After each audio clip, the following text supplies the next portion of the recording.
Hello, everybody. Ask Brijesh Well Show Monday शाम telecast में आपका एक बार फिर से स्वागत है। अगर आप अपनी चैट दिखाना चाहते हो और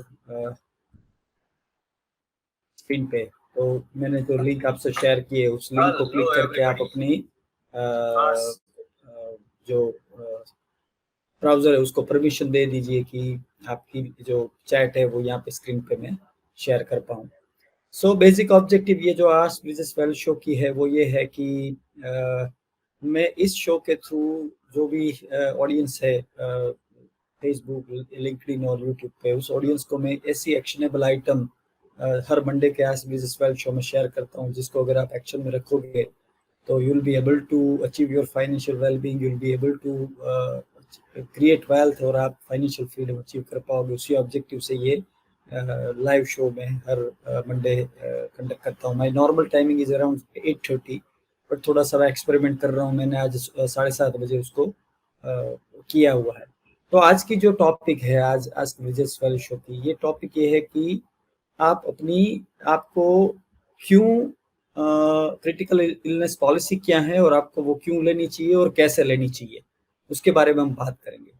सो मैं नॉर्मली, अगर आप मेरे वीडियोस देखते हो और आप मेरी जो कंटेंट है उससे आप अगर रीड करते हो, जुड़े हुए हो, तो आपको पता होगा कि आई ऑलवेज एम्फेसाइज कि आप वेल्थ क्रिएट करने की अपनी प्लानिंग शुरू करो। उससे पहले आपको अपनी वेल्थ प्रोटेक्शन की प्लानिंग करनी चाहिए, बिकॉज जो भी वेल्थ है आज की तारीख में आपके पास और जो भी आप अपनी प्लानिंग के थ्रू क्रिएट करने जाओगे, तो उसको प्रोटेक्शन की जो इनिशिएटिव है वो आपको पहले लेनी चाहिए। और insurance is one of the protection mechanism जो आपको प्लानिंग के टाइम पे मिल रहा है। तो इसमें से ये जो क्रिटिकल इलनेस पॉलिसी है, वो क्रिटिकल इलनेस पॉलिसी क्या है, वो आपको क्यों लेनी चाहिए, उसके फायदे क्या है और आप उसको कैसे खरीदे, उसके बारे में आज की ये आज ब्रिजेश वेल्थ शो में बात करने वाले हैं।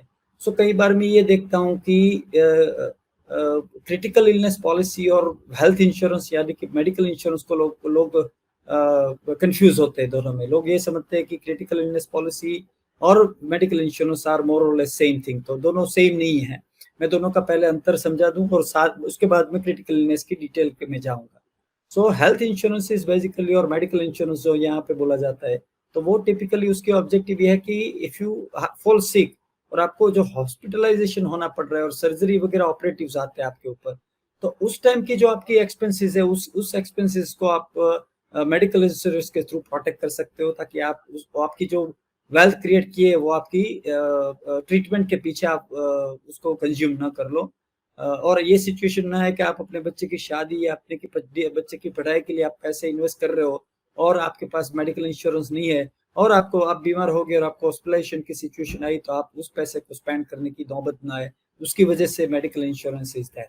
But critical illness is different than medical insurance. Critical illness क्या है? तो there are so many illnesses जो जिसको हम क्रिटिकल इलनेस बोलते हैं, जहाँ पे देर इज नो नीड कि आपको हॉस्पिटलाइजेशन होना पड़े, but there could be a situation कि जहाँ पे अगर उस तरीके की इलनेस आपको आ गई है तो आप काम नहीं कर पा रहे हो और आपको एक्सपेंस भी आ रहा है। So it's a double blow. आप काम भी नहीं कर पा रहे हो और आपको एक्सपेंस भी आ रहा है, तो आपकी आय बंद हो चुकी है, मतलब आय के ऊपर, इनकम के ऊपर असर पड़ चुका है और आपका एक्सपेंस हो सकता है।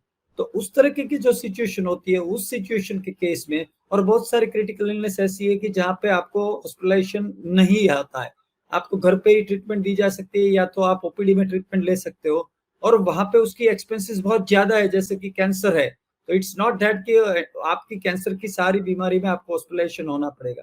और हॉस्पिटलाइजेशन मतलब मेडिकल इंश्योरेंस की रिक्वायरमेंट है, हम सब जानते हैं कि उसमें 24 आवर्स हॉस्पिटलाइजेशन इज मैंडेटरी, अगर आपको वहां पे मेडिकल इंश्योरेंस में से आपके एक्सपेंस को रिएम्बर्स लेना है।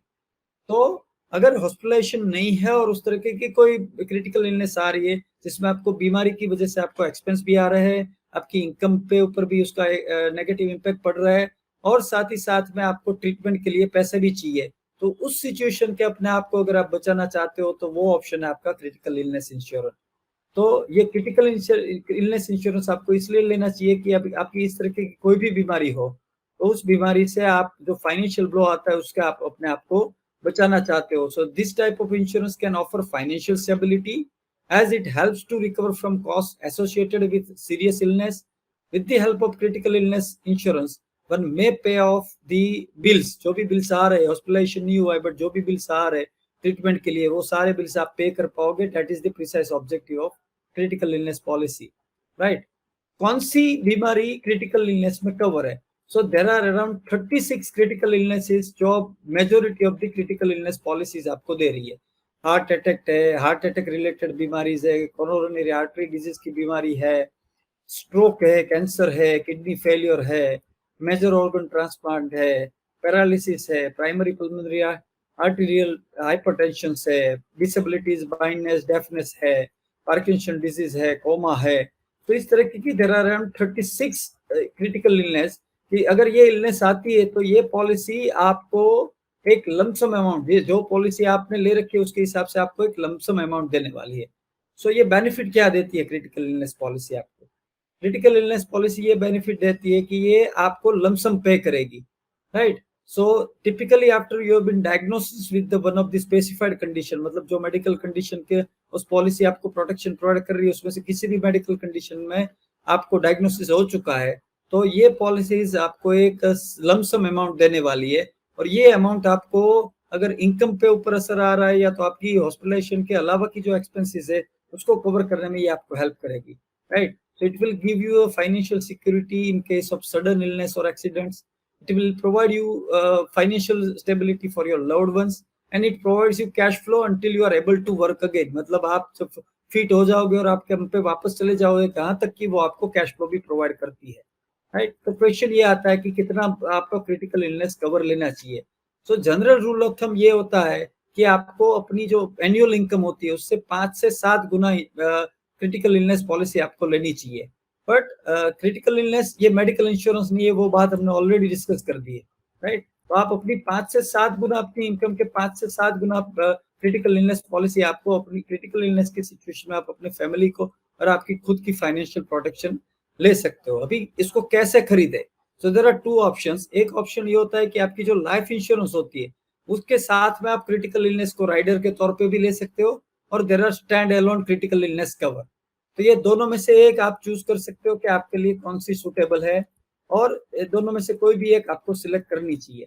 तो इन समरी आपको जब क्रिटिकल इलनेस के बारे में देखता है तो आप कौन सी चीजों को ध्यान में रखोगे, राइट। तो आप ये रखोगे कि वो कॉम्प्रिहेंसिवली जो रिक्वायरमेंट होती है जो क्रिटिकल डिजीज की, वो सारी कवरेज आपको प्रोवाइड करती हुई पॉलिसी होनी चाहिए।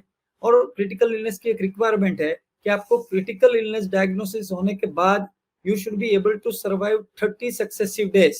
मतलब आपकी डायग्नोसिस के बाद आप 30 सक्सेसिव डेज अगर आप सर्वाइव करते हो तो 30 दिन के बाद आप उसकी क्लेम कर सकते हो। और जिस तरीके की पॉलिसी आपने ली हुई है वो सारी पॉलिसी की उसकी अमाउंट के हिसाब से आपको पैसे उसमें लमसम मिल जाएंगे। But you will have to remember if the critical illness incepts or manifests during the first 90 days of और पॉलिसी, तो वो आपको वहां पे क्लेम मिलने वाला नहीं है। तो उसका मतलब ये हुआ कि पहले 90 डेज में अगर आपकी क्रिटिकल इलनेस आइडेंटिफाई होती है कोई, तो you will not be able to get the claim, आपको क्लेम वहां पे नहीं मिलने वाला। 90 दिन के बाद वो आपको मिलने वाला है। सो क्रिटिकल इलनेस की जो आज हमने डिस्कस की उसको अगर हम समरी करें, उसकी रिकैप करें, तो आप ये तय करिए कि आप उसको लाइफ इंश्योरेंस के टॉपअप के तौर पे लेने वाले हो, मतलब लाइफ इंश्योरेंस कंपनी से लोगे, या तो स्टैंड अलोन पॉलिसी आप जनरल इंश्योरेंस प्रोवाइडर से लोगे, वो आपको पहले तय करना पड़ेगा। दूसरा ये करना पड़ेगा कि कौन सी प्लान आपके लिए सूटेबल होगी, जो आपकी रिक्वायरमेंट के उस हिसाब से कौन सी फिट आती है। तीसरा ये होना होता है कि उसमें कितनी बीमारियां कवर होती है क्रिटिकल इलनेस में से, और उसकी कवरेज क्या दे रहे हैं, उसमें से बेनिफिट्स क्या दे रहे हैं, ये तीसरा आपको देखना चाहिए। और पांचवा आपको ये देखना चाहिए कि मेडिकल एग्जामिनेशन क्या है और आप वहां पे कहाँ पे होती है। बहुत सारी पॉलिसीज ऐसी होती है कि जहाँ पे मेडिकल एग्जामिनेशन की एक्सपेंसेस पॉलिसीज बेयर करती है। कुछ पॉलिसीज ऐसी होती है जहाँ पे मेडिकल एग्जामिनेशन है वो 50-50 बेयर किया जा रहा है, और कुछ पॉलिसीज ऐसी होती है कि जहाँ पे मेडिकल एग्जामिनेशन की कॉस्ट आपको बेयर करनी होती है। तो ये चार जो इंपॉर्टेंट फैक्टर है जिसको आपको अपनी क्रिटिकल इलनेस पॉलिसी के लिए तय करते हो, तो आपको उस टाइम पे ये देखने चाहिए। सो समरी ये है कि अगर आप अपनी वेल्थ को प्रोटेक्ट करना चाहते हो तो आपको जो भी रिक्वायर्ड आपकी सिचुएशन के हिसाब से जो भी रिक्वायर्ड इंश्योरेंस पॉलिसीज है वो आपको लेनी चाहिए। इसमें one of the critical illnesses जो अगर क्रिटिकल बीमारी होती है जहाँ पे हॉस्पिटलाइजेशन नहीं है, और अगर आप आपकी इनकम के ऊपर बिकॉज ऑफ आपकी बीमारी की वजह से आप काम पे नहीं जा सकते और आपकी काम पे इनकम के ऊपर भी असर पड़ता है, तो उस सिचुएशन की फाइनेंशियल सिचुएशन को प्रोटेक्शन देने के लिए critical illness policy is one of the best option available at the disposal of investor community like you. तो आप इसको जो आज पैरामीटर्स मैंने आज को दिए उसके हिसाब से आप अपने लिए क्रिटिकल इलनेस पॉलिसी सिलेक्ट करना शुरू कर दीजिए। अगर आपने लिया है नहीं लिया है तो आज की लाइव देखने के बाद उसके बारे में इनिशिएटिव लीजिए और आप अपनी क्रिटिकल इलनेस पॉलिसी एक्वायर करिए। सो ये जो आज के छोटी सी वीडियो मैंने आपसे शेयर की है, क्रिटिकल इलनेस पॉलिसी क्या है, उसको कैसे बाय करें, आपको कौन से पैरामीटर्स आपको देखने चाहिए जब आप बाय कर रहे हो उसके बारे में, तो ये चीजें आपको आज के इस लाइव में मैंने आपसे शेयर की है।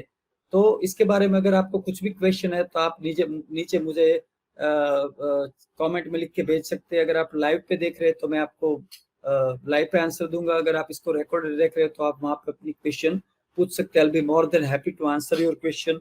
अगर आप मुझसे इस तरह की वैल्यूएबल कंटेंट के लिए जुड़ना चाहते हैं तो मेरा फेसबुक पेज है प्लेनेट वेल्थ करके, तो आप उसको फेसबुक पेज को लाइक कर दीजिए ताकि आपको जो भी इस तरह की कंटेंट आती है, जैसे कि आज का लाइव आ रहा है वहाँ पे, आप उसको कनेक्ट कर पाओगे। मेरी यूट्यूब चैनल भी है financial freedom with planet wealth, आप उससे भी मुझे जुड़ सकते हैं। वहाँ पे जाके आप सब्सक्राइब करें और बेल आइकन को क्लिक कर दीजिए ताकि इस तरह की कुछ भी लाइव हो रही है या कुछ वीडियो मैं अपलोड कर रहा हूँ, so you will receive notification. आप उस नोटिफिकेशन के थ्रू इस तरह के कंटेंट को आप कंज्यूम कर पाओगे और अपनी फाइनेंशियल लिटरेसी बढ़ा पाओगे। अगर आपको कुछ भी क्वेश्चन है तो आप चैट बॉक्स में पूछ सकते हैं मुझे। मेरी ट्विटर हैंडल है फाइनेंशियली योर्स, आप उस ट्विटर हैंडल से भी आप जुड़ सकते हैं और ट्विटर पे भी मेरे से जुड़ सकते हैं। I also hosting a podcast, जो सारे भी पॉडकास्ट प्लेटफॉर्म पे उसको मैं ब्रॉडकास्ट करता हूँ, anchor.mf पे है। तो आप financial freedom with planet wealth podcast channel आप सर्च कर लीजिए और आप वहाँ पे भी, अगर आप ऑडिटरी लर्नर है तो आप वहाँ से भी मेरे से जुड़ सकते हो। And the best way to get in touch with me is to through WhatsApp. तो आप अपनी जो व्हाट्सएप नंबर है उसमें मेरी व्हाट्सएप नंबर 9328190022 स्टोर कर लीजिए प्लेनेट वेल्थ के नाम से, और फिर मेरी इस नंबर पे ऐड मी करके अपना नाम लिख के मुझे एक मैसेज भेज दीजिए, so that I would be adding your number into my financial literacy broadcast group. उसमें मैं डाल दूंगा, so that whenever there is a new financial literacy material is created, such as video है या कुछ इंफोग्राफिक्स है या कुछ ब्लॉग लिख रहा हूँ मैं, तो वो सारी चीजें आपको नोटिफाई होती रहेगी और वो आपको अपनी फाइनेंशियल लिटरेसी बढ़ाने में, आपकी फाइनेंशियल वेलबींग अचीव करने में और आपकी फाइनेंशियल फ्रीडम अचीव करने में हेल्पफुल रहेगा। सो आई होप ये आज की जो ask Brijesh wealth show live है वो आपको आपकी जो फाइनेंशियल लाइफ है उसको बेहतर बनाने में हेल्पफुल होगी। If you have any questions feel free to ask me, I will be more than happy to answer your questions. And thank you for joining me on this live. See you in the next Monday 7:30 बजे फिर से एक नई topic पे मैं ask Brijesh wealth show live show लेके आऊंगा। May God shower abundant wealth to you and may you achieve financial freedom in your life. Thank you for joining.